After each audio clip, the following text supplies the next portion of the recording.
আসসালামু আলাইকুম। সকলকে স্বাগত জানাচ্ছি। আমার বোন এবং ভাগ্নে-ভাগ্নীরা প্রথমবারের মতো ঢাকায় এসেছে।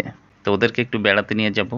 বেড়াতে যাওয়ার স্থান ঠিক হয়েছে ঢাকা বিশ্ববিদ্যালয় ক্যাম্পাস। তো মেট্রো রেলের উত্তরা-উত্তর স্টেশন থেকে আমরা রওনা দিলাম। স্টেশনে যথেষ্ট ভিড় ছিল। লাইনে দাঁড়িয়ে টিকিট কাটতে হলো।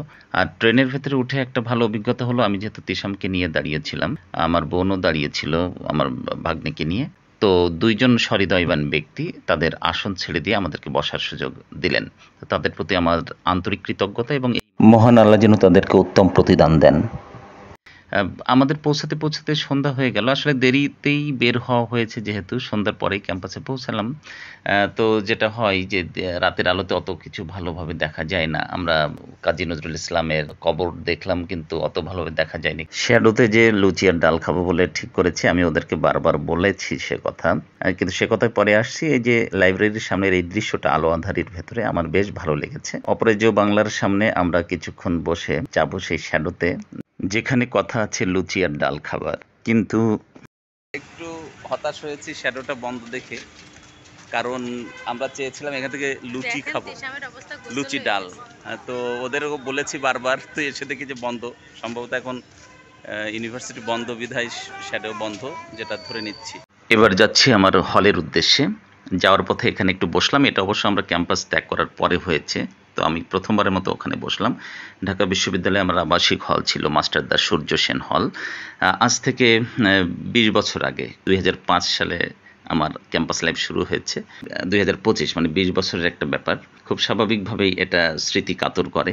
আর এই গেস্ট রুমে বসে অনেক অনেক চেহারা, অনেক মুখ কিন্তু মনে পড়ছিল। ফার্স্ট ইয়ার মানেই বাধ্যতামূলক রাজনৈতিক প্রোগ্রাম, ফার্স্ট ইয়ার মানেই সাপ্তাহিক হাজিরা, এরকম কিছু ব্যাপার তো ছিল। তো এগুলো আমাদের জীবনের সাথে আসলে জড়িয়ে গেছে। ২০ বছর কম সময় নয়। ঠিক খাবারের তালিকাটা দেখলেও বোঝা যায় আমরা ১০ বা ১২ টাকায় ডিম বা মাছ দিয়ে ভাত খেতে পারতাম, সাথে ডাল তো ছিল। দেখলেন যে মূল্য তালিকাটা অনেক বেড়ে গেছে। এই দোকানটা হচ্ছে লতিফ ভাইয়ের দোকান। লতিফ ভাই মারা গেছেন কিছুদিন আগে। এখন তার ছেলে মূলত এটা চালাচ্ছেন। দোকানদার সবার সাথেই পরিচয় থাকে, কিন্তু লতিফ ভাই একটু বিশেষ হয়ে গেছিলেন তার নিরীহ স্বভাবের কারণে। লতিফ ভাইয়ের জন্য আল্লাহর কাছে দোয়া করি, আল্লাহ যেন তাকে জান্নাত নসিব করেন। আর আমরা এখন ফিরছি। তো ফেরার পথে টুকটাক খাওয়া দাওয়া চলছে। যার যার চয়েসকে প্রাধান্য দেওয়া হচ্ছে, কোনোটাকেই অবহেলা করা হচ্ছে না। আর যেহেতু ৯টার ভেতরে স্টেশনে ঢুকতে হবে, টিকিট কাটতে হবে, তো এই বাধ্যবাধকতার কারণে আমরা এখন যে সময় উপনীত, এখন আর বেশি সময় দিয়ে কোনো কিছু করতে পারছি না। তবে যতটুকু যা সম্ভব ততটুকুই আমরা অ্যাটেন্ড করার চেষ্টা করছি। ক্যাম্পাসের এই পাশটাতে প্রচুর ভিড়, সময় কম, তারপরেও কিছু লক্ষ্য মিস হওয়া যাবে না। যেমন এই ভর্তার আইটেম, এই পানিপুরি খাওয়ার খুব বায়না ছিল নুসরাতের। তো এটা মোটামুটিভাবে অ্যাটেন্ড করা গেল, কিন্তু খুব স্বস্তি নিয়ে যে একটু খাওয়া, একটু বেশি খাওয়া, সেটা আর আসলে সুযোগ ছিল না সময় স্বল্পতার কারণে। মানুষ ছিল অনেক, শব্দ ছিল অনেক, এবং গরম তো ছিলই।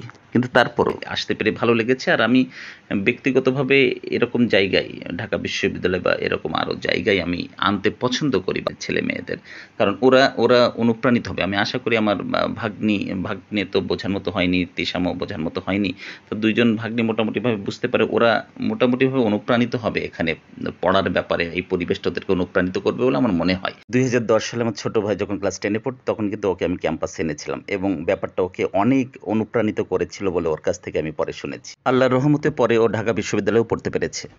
তো ঢাকা শহরেই অনেক ছেলে মেয়ে থাকে, কিন্তু দেখা যাচ্ছে তারা ঢাকা বিশ্ববিদ্যালয়ের ক্যাম্পাস দেখেনি, ইভেন বইমেলাতে আসেনি। আমার মনে হয় এগুলো বাচ্চাদের অ্যাটেন্ড করানো উচিত, শিক্ষার্থীদের অ্যাটেন্ড করানো উচিত। তাহলে ওদের ভবিষ্যৎ নির্ধারণে এটা ভালো ভূমিকা রাখবে। কেমন লাগলো ভিডিওটি আপনারা জানাবেন, আর আমাদের চ্যানেলের সাথে থাকবেন। আল্লাহ হাফেজ।